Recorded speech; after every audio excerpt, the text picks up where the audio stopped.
Hello అందరికీ, welcome to mission Mrs Sarika.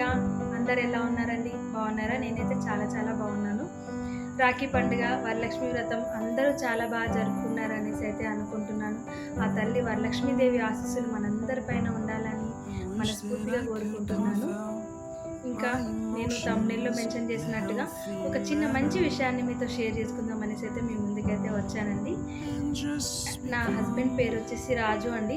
Further వీడియోలో తనను కూడా మీ ముందుకు తీసుకురావడానికి అయితే ట్రై చేస్తాను తప్పకుండా. ఇంకా నెక్స్ట్ పండుగ వచ్చేసి అయితే వినాయక చవితే కదండి. మనందరి ఇళ్ళలో ఉండే సాంప్రదాయమే వినాయకుడిని పెట్టుకొని పూజ చేసుకోవడం. ఇంకా అందులో భాగంగా 21 రకాల పత్రాలను పెట్టుకొని అయితే పూజ చేసుకుంటాం కదా ప్రతి వినాయక చవితికి. పత్రి పూజ అనేసి అంటారు కదండి. అయితే ఎవ్రీ ఇయర్ మేము డిఫికల్టీని అయితే ఫేస్ చేస్తామండి. మార్కెట్కి వెళ్ళి వినాయకుడిని తీసుకొచ్చే క్రమంలో 21 రకాల ఆకులు మాకైతే ఎక్కడా దొరకవండి. అట్మోస్ట్ ఒక 10 to 11 అయితే దొరుకుతాయి. ఇంకా నా హస్బెండ్ కోరిక, నేనైతే తన డ్రీమ్ అనే చెప్తాను, ఎప్పటికైనా ఒక 21 రకాల ఆకులని పూజలో భాగంగా పెట్టుకొని పత్రి పూజ చేసుకొని పూజను ఫుల్ఫిల్ చేసుకోవాలనేసి అయితే తన కోరిక. ఇంకా మేము చూస్తూనే ఉంటాం ఎవ్రీ ఇయర్. ఎప్పుడు కూడా మార్కెట్లో ఏవేవో పిచ్చాకులను పెట్టుకొని సేల్ చేస్తారు, వాటిని కూడా తీసుకెళ్తూ ఉంటారు. అదైతే కొంచెం బాధ అనిపిస్తుంది. అందుకోసం అనేసి అయితే మనం ఎందుకు ఇవ్వకూడదు అనే ఒక చిన్న సదుద్దేశంతో హైందవం పూజా ఎసెన్షియల్స్ అనే పేరుతో ఈ వినాయక చవితికి 21 రకాల పత్రాలను అయితే అందిద్దామనేసి అనుకుంటున్నామండి.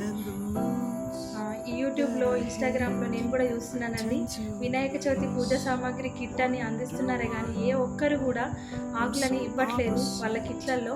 ఎందుకనేసి అంటే ఆకులు అనేసరికి ఒక డెలికేట్ ఐటము, డ్రై అయ్యే ఛాన్స్ ఉంటుంది, కొంచెం రిస్క్తో కూడుకున్న పని అని చెప్పేసి అందరూ ఆగిపోతున్నారు.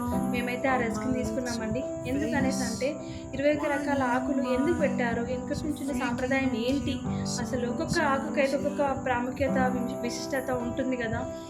21 రకాల ఆకులను ఎందుకు పెట్టారు అసలు? మనము పాటిద్దాం, మన రాబోయే తరాలకు అందిద్దాం, దీన్ని కంటిన్యూ చేద్దాం అనేసి అయితే మేము ఆ ముందు పూజలు వినాయకుడికే కదా, మా బిజినెస్ని కూడా మేము వినాయకుడితోనే స్టార్ట్ చేసామండి. అయితే ఈ వినాయక చవితికి 21 రకాల పత్రాలను అయితే అందిద్దామనేసి అయితే అనుకుంటున్నామండి. ఇంకా వినాయక చవితి పూజ సామాగ్రి కిట్ పూర్తిగా ఇద్దామనే ఆలోచన అయితే ఉంది, కానీ ఇన్వెస్ట్మెంట్ సరిపోలేదండి. అందుకనేసి అయితే ఆగిపోయాము. ఎందుకంటే అందరూ ఇస్తున్నారు, కుంకుమ, పసుపు, వినాయకుడికి సంబంధించినవి అందరూ ఇవ్వగలరు, ఇవి మాత్రం ఎవ్వరు ఇవ్వట్లేదు. మీరు చూడండి ఒక్కసారి, అసలు ఒక్కసారి మీ విలువైన సమయాన్ని కేటాయించండి. ఇంకా చాలా టైం ఉంది వినాయక చవితికి. ఒక 5 minutes కేటాయిస్తే అసలు ఏమేమి ఆకులు ఉన్నాయి, ఏంటి ఎగ్జాక్ట్గా ఏమున్నాయి అనేసి అయితే చూసుకోండి. ఎగ్జాక్ట్గా ఏవైతే ఉన్నాయో వాటినే ఇద్దామనే ఆలోచనతో మేమైతే స్టార్ట్ చేసామండి. ఈ వీడియోని ఎవరైనా వినాయకులను సేల్ చేసే వాళ్ళు కానీ, లేకపోతే ఇన్వెస్టర్స్ కానీ ఉన్నట్టయితే, కిట్లను సేల్ చేసే వాళ్ళు కానీ చూస్తున్నట్లయితే తప్పకుండా మీకు ఇంట్రెస్ట్ ఉంటే మమ్మల్ని కాంటాక్ట్ అవ్వచ్చు. నేను డిస్క్రిప్షన్లో మీకు నెంబర్స్ ప్రొవైడ్ చేస్తున్నానండి. అసలు ప్రోడక్టే చూపించకుండా ఏం చెప్తుంది అనేసి అనుకుంటున్నారు కదా. అయితే నేను మరొక వీడియోలో మీకు పూర్తి డీటెయిల్స్ ఇస్తానండి. అసలు మొక్కలు ఎక్కడి నుంచి మేము తీసుకొచ్చాము, ఎక్కడుంది, లొకేషన్ ఏంటి, నర్సరీని కూడా మీకు చూపిస్తాను. ఇంకా ఈ వీడియో మీకు నచ్చితే ఒక చిన్న లైక్ ఇవ్వండి. ఈ వీడియో మీకు యూస్ఫుల్ ఇన్ఫర్మేషన్ బాగుంది అనేసి అంటే మీ ఫ్రెండ్స్ అండ్ రిలేటివ్స్కి షేర్ చేయండి.